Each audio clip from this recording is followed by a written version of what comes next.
Welcome back to Niner Tech Talks. My name is Braden. I'm here with Harsh and Kirk, and today we're discussing social media.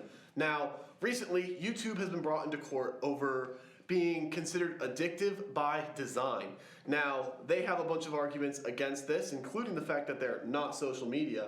But today we want to talk about, is social media addictive, and who's responsible for that? Kirk, can you tell us a little bit about where did social media start? Let's back up to the beginning. Yeah, so back in the 2000s, we had the creation of the internet, and really we had the internet boom. We had the dot-com bubble, and then from that came MySpace, Snapchat, and Vine. And those were the main social medias back in the 2000s. And then in the current day, we have Instagram, Snapchat, TikTok, YouTube, Threads, a variety of different social media platforms that we will determine if they are addictive or not.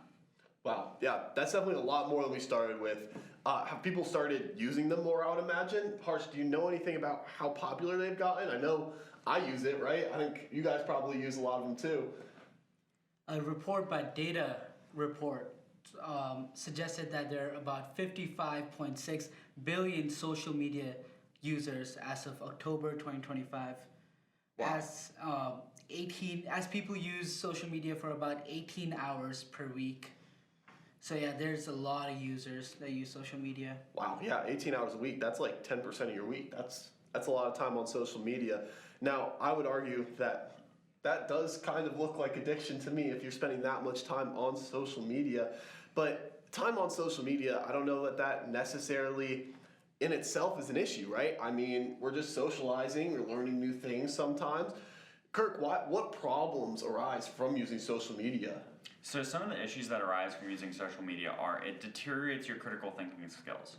Oftentimes, when you start scrolling or using social media apps, you'll doom scroll, and you're just swiping through the videos. And TikTok's average video scroll time is between 3 and 4 seconds, which means your brain's not really processing any information. You're just swiping to get new hits of dopamine. And that creates an addictive cycle because of how dopamine fundamentally works in our brain and our body. Yeah, wow, that definitely does sound problematic. And I imagine that translates to other aspects of your life too.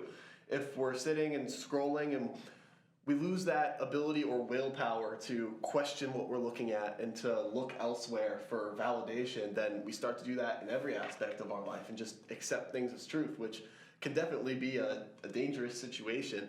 Harsh, what social medias do you use? I use TikTok, I use Snapchat, Reddit, Discord. Whole bunch? A whole bunch. Yeah. Of them, which ones would you say are causing harm in your life, or which ones do you wish you used less, I suppose? I would definitely say TikTok. Because it's really addicting to swipe and see so many people my age with similar ideas and similar opinions on things that it forces me to keep swiping and seeing, oh, who else agrees with me? Who else shares the same values as me? Even though they might be right, they might be wrong, there's no way of telling if you're getting information that's credible.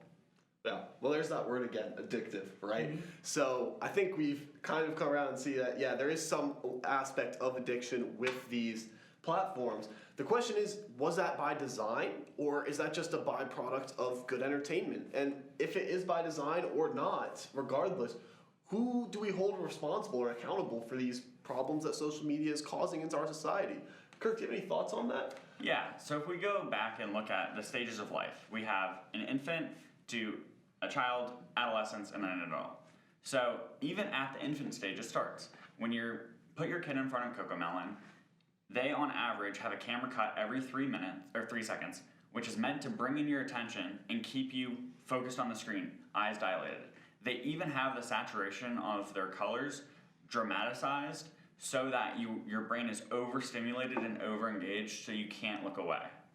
Wow, I have noticed that when I watch my little cousin watching their shows these days. They don't look anything like the ones that I watched when I was a kid. Definitely a lot more action, a lot more noise, and a lot less quiet space. It definitely feels almost overwhelming to me now to watch that. So it's starting even at a young age as a child, kind of getting these younger generations hooked on social media from a young age. Harsh, what are your thoughts on how that's going to affect the way they grow up? I mean, we haven't seen too many full-grown adults. I mean, even we ain't fully grown yet, and I didn't grow up on iPads watching Cocomelon, for example. So what do you think about how this might affect these younger generations growing up on it?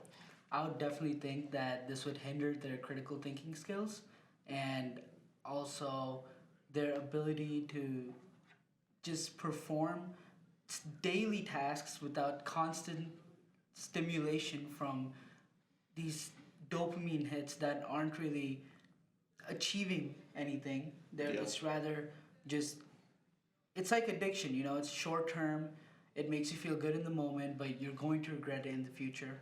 Yeah. Well, let's talk about the ethical side of things real quick. So the ACM states a whole bunch of ethical guidelines for computing professionals, right? Which the creators of YouTube and Instagram and other social media platforms surely should be adhering to. Now, one of the main keystones of that is do no harm. I think we can agree that we've just listed quite a bit of harm that's being done by these platforms. So, Kirk, I want to ask you, do you have any thoughts on should we be holding them responsible, and how can we hold them responsible? Are there any actions they can take to better the situation? So I think we should hold them responsible, and what's really going to be the test of this is what happens in this court case.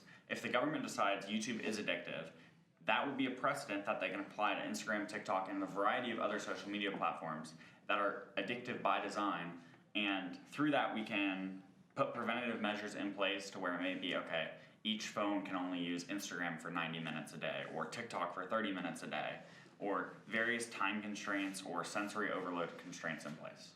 Yeah, I know that scares a lot of people, though. I mean, in that they have similar rules like that in places like China, where their people aren't allowed to use certain apps for a certain amount of time, especially if they're underage, which I agree would probably be helpful, but Harsh, are you worried that that might be too restrictive on the freedom of American people?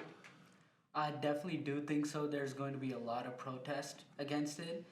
One of the core founding principles of this country is freedom, and that's how we differentiate ourselves from other countries. I would say people in America have a lot more freedom in their own choice. They can choose what they want to do when they want to do. So I would say it sort of goes against the principle of this country, but I would say we just need someone to draw a fine line between what's ethically right, and what's going to, I would say, maybe more feasible and realistic in Yeah. America. Yeah, that makes sense. So if we can't, maybe we shouldn't enforce these policies on the people. But as we wrap up here, I think a better course of action might be to provide recommendations for people to regulate themselves, right? Maybe we can give them some ideas. So before we go here, I'd like to hear, Kirk, do you have any recommendations for our viewers on what they should do to help themselves, even if the government or YouTube won't? Yeah, so I would just recommend using screen time on your phone, even though you might not like to look at the number of how long you spend on your phone. It is a good helpful indicator of how long you are spending on your phone, and you can section off, okay, I was on my phone for this reason, and that doesn't really count against my screen time. But you can look at TikTok and say, okay, I'm on here for 3 hours. I could use 2 of these hours to do something more productive. Awesome, yeah, that's great advice. Harsh, do you have anything you'd like to add? I would say just meditation. I would say meditation helps a lot with being in the moment, being present, and even TikTok has started implementing a version of this where every few scrolls you get to pause for 10 seconds and they tell you to meditate or take a sip of water. So just taking small breaks between these doom scrolling sessions, I'd say. Yeah. Wow, great advice from both of you. I think that's great. So, we kind of talked about how it all began and where we are now with social media. We've established that it is addictive, at least in some sense of the word. And we've also established that we should be holding these companies ethically and morally responsible for the addictive platforms they've created. However, it's gonna fall on you, the user, to actually make those changes in your life so that it doesn't affect you in a negative way permanently. Thank you guys so much for talking with me today. If we take anything away today, it's let's start paying attention to our social media usage and let's start disconnecting a little bit, right?